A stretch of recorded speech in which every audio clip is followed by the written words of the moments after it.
Hello दोस्तों, आज हम जानने वाले हैं विक्रम बेताल की कहानी भाग 2। काशी में प्रताप मुकुट नाम का राजा राज्य करता था। उसका वज्र मुकुट नाम का एक बेटा था। एक दिन राजकुमार दीवान के लड़के को साथ लेकर शिकार खेलने जंगल गया। घूमते घूमते उन्हें तालाब मिला। उसके पानी में कमल खिलते थे और हंस किलोल कर रहे थे।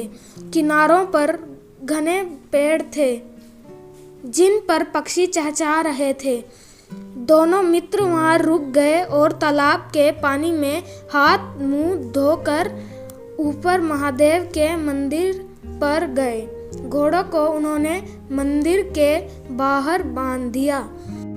वो मंदिर में दर्शन करके बाहर आए तो देखते क्या है कि तालाब के किनारे राजकुमारी अपनी सहेलियों के साथ स्नान करने आई हैं। दीवान का लड़का तो वहीं एक पेड़ के नीचे बैठा रहा, पर राजकुमार से न रहा गया।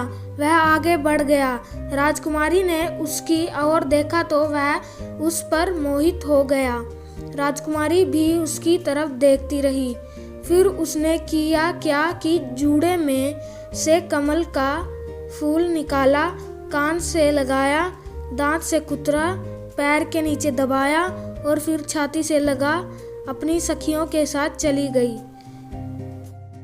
उसके जाने पर राजकुमार निराश हो अपने मित्र के पास आया और सब हाल सुनाकर बोला, मैं इस राजकुमारी के बिना नहीं रह सकता, पर मुझे न तो उसका नाम मालूम है न ठिकाना। वह कैसे मिलेगी? दीवान के लड़के ने कहा, राजकुमार आप इतना घबराए नहीं, वह सब कुछ बता गई है। राजकुमार ने पूछा, कैसे? वह बोला, उसने कमल का फूल सिर से उतार कर कानों से लगाया तो उसने बताया कि मैं कर्नाटक की रहने वाली हूँ। दांत से कुतरा तो उसका मतलब था कि मैं दमतबाट राजा की बेटी हूँ। पांव से दबाने का अर्थ था कि मेरा नाम पद्मावती है और छाती से लगाकर उसने बताया कि तुम मेरे दिल में बस गए हो। इतना सुनना था कि राजकुमार खुशी से फूल उठा। राजकुमार बोला, अब मुझे कर्नाटक देश ले चलो। दोनों मित्र वहां से चल दिए। घूमते फिरते सैर करते दोनों कई दिन बाद वहां पहुंचे। राजा के महल के पास गए तो एक बुढ़िया अपने द्वार पर बैठी चरखा काटती मिली। उसके पास जाकर दोनों घोड़ों से उतर पड़े और बोले, माई हम सौदागर हैं, हमारा सामान पीछे आ रहा है, हमें रहने की थोड़ी जगह दे दो। उनकी शक्ल सूरत देखकर और बात सुनकर बुढ़िया के मन में ममता उमड़ आई। बोली, बेटा तुम्हारा घर है, जब तक जी में आए रहो। दोनों वहीं ठहर गए। दीवान के बेटे ने उससे पूछा, माई तुम क्या करती हो? तुम्हारे घर में कौन कौन है? तुम्हारी गुजर कैसे होती है? बुढ़िया ने जवाब दिया, बेटा मेरा एक बेटा है जो राजा की चाकरी में है। मैं राजा की बेटी पद्मावती की धाय थी। बूढ़ी हो जाने से अब घर में रहती हूँ। राजा खाने पीने को दे देता है। दिन में एक बार राजकुमारी को देखने महल में जाती हूँ। राजकुमार ने बुढ़िया को कुछ धन दिया और कहा, माई कल तुम वहां जाओ तो राजकुमारी से कह देना कि जेठ सुदी पंचमी को तुम्हें तालाब पर जो राजकुमार मिला था वह आ गया है। अगले दिन जब बुढ़िया राजमहल गई तो उसने राजकुमार का संदेशा उसे दे दिया। सुनते ही राजकुमारी ने गुस्सा होकर हाथों में चंदन लगाकर उसके गाल पर तमाचा मारा और कहा, मेरे घर से निकल जा। बुढ़िया ने घर आकर सब हाल राजकुमार को कह सुनाया। राजकुमार हक्का बक्का रह गया। तब उसके मित्र ने कहा, राजकुमार आप घबराएं नहीं, उसकी बातों को समझें। उसने 10 उंगलियां सफेद चंदन में मारी। इससे उसका मतलब यह है कि अभी 10 रोज चांदनी किए हैं। उनके बीतने पर मैं अंधेरी रात में मिलूंगी। 10 दिन के बाद बुढ़िया ने फिर राजकुमारी को खबर दी तो इस बार उसने केसर के रंग में 3 उंगलियां डुबोकर उसके मुंह पर मारी और कहा, भाग यहाँ से। बुढ़िया ने आकर सारी बात सुना दी। राजकुमार शोक से व्याकुल हो गया। दीवान के लड़के ने समझाया, इसमें हैरान होने की क्या बात है। उसने कहा कि मुझे मासिक धर्म हो रहा है, 3 दिन और ठहरो। 3 दिन बीतने पर बुढ़िया फिर वहां पहुंची। इस बार राजकुमारी ने उसे फटकार कर पश्चिम की खिड़की से बाहर निकाल दिया। उसने आकर राजकुमार को बता दिया। सुनकर दीवान का लड़का बोला, मित्र, उसने आज रात को तुम्हें इस खिड़की की राह बुलाया है। खुशी के मारे राजकुमार उछल पड़े। समय आने पर उसने बुढ़िया की पोशाक पहनी, इत्र लगाया, हथियार बांधे। दोपहर रात बीतने पर वह महल में जा पहुंचा और खिड़की में से होकर अंदर पहुंच गया। राजकुमारी वहां तैयार खड़ी थी।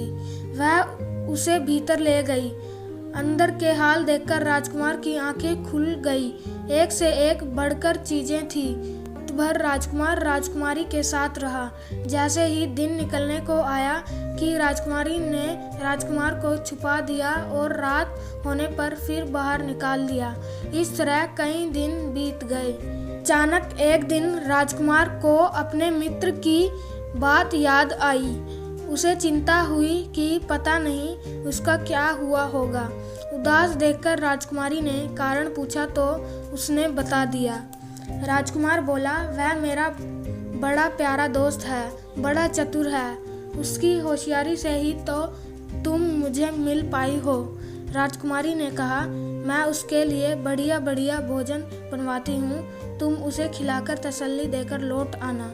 खाना साथ में लेकर राजकुमार अपने मित्र के पास पहुंचा। वे महीने भर से मिले नहीं थे। राजकुमार ने मिलने पर सारा हाल सुनाकर कहा कि राजकुमारी को मैंने तुम्हारी चतुराई की सारी बातें बता दी हैं, तब भी तो उसने यह भोजन बनाकर भेजा है। दीवान का लड़का सोच में पड़ गया। उसने कहा, यह तुमने अच्छा नहीं किया। राजकुमारी समझ गई कि जब तक मैं हूँ वह तुम्हें अपने बस में नहीं रख सकती, इसलिए उसने इस खाने में जहर मिलाकर भेजा है। यह कहकर दीवान के लड़के ने थाली में से एक लड्डू उठाकर कुत्ते के आगे डाल दिया। खाते ही कुत्ता मर गया। राजकुमार को बड़ा बुरा लगा। उसने कहा, ऐसी स्त्री से भगवान बचाए, मैं अब उसके पास नहीं जाऊंगा। दीवान का बेटा बोला, नहीं, अब ऐसा उपाय करना चाहिए जिससे हम उसे घर ले चलें। आज रात को तुम वहां जाओ। जब राजकुमारी सो जाए तो उसकी बाईं जांघ पर त्रिशूल का निशान बनाकर उसके गहने लेकर चले आना। राजकुमार ने ऐसा ही किया।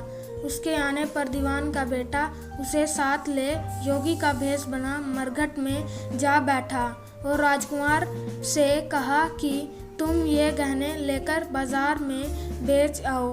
कोई पकड़े तो कह देना कि मेरे गुरु के पास चलो और उसे यहाँ ले आना। राजकुमार गहने लेकर शहर गया और महल के पास एक सुनार को उन्हें दिखाया। देखते ही सुनार ने उन्हें पहचान लिया और कोतवाल के पास ले गया। कोतवाल ने पूछा तो उसने कह दिया कि ये मेरे गुरु ने मुझे दिए हैं। गुरु को भी पकड़वा लिया गया। सब राजा के सामने पहुँचे। राजा ने पूछा, योगी महाराज, ये गहने आपको कहाँ से मिले? योगी बने दीवान के बेटे ने कहा, महाराज, मैं मसान में काली चौदस को डाकिनी मंत्र सिद्ध कर रहा था कि डाकिनी आई। मैंने उसके गहने उतार लिए और उसकी बाईं जांघ में त्रिशूल का निशान बना दिया। इतना सुनकर राजा महल में गया और उसने रानी से कहा कि पद्मावती की बाईं जांघ पर देखो कि त्रिशूल का निशान तो नहीं है। रानी ने देखा तो था। राजा को बड़ा दुख हुआ। बाहर आकर वह योगी को एक और ले जाकर बोला, महाराज, धर्मशास्त्र में खोटी स्त्रियों के लिए क्या दंड है? योगी ने जवाब दिया, राजन, ब्राह्मण, गऊ, स्त्री, लड़का और अपने आश्रय में रहने वाले से कोई खोटा काम हो जाए तो उसे देश निकाला देना चाहिए। यह सुनकर राजा ने पद्मावती को डोली में बिठाकर जंगल में छुड़वा दिया। राजकुमार और दीवान का बेटा तो ताक में बैठे ही थे। राजकुमारी को अकेली पाकर साथ ले अपने नगर में लौट आए और आनंद से रहने लगे। इतनी बात सुनकर वेताल बोला, राजन, यह बताओ कि पाप किसको लगा है? राजा ने कहा, पाप तो राजा को लगा। दीवान के बेटे ने अपनी स्वामी का काम किया। कोतवाल ने राजा का कहना माना और राजकुमार ने अपना मनोरथ सिद्ध किया। राजा ने पाप किया जो बिना विचारे उसे देश निकाला दे दिया। राजा का इतना कहना था कि वेताल फिर उसी पेड़ पर जा लटका। राजा वापस गया और वेताल को लेकर चल दिया। वेताल बोला, राजन सुनो, एक कहानी और सुनाता हूँ। धन्यवाद।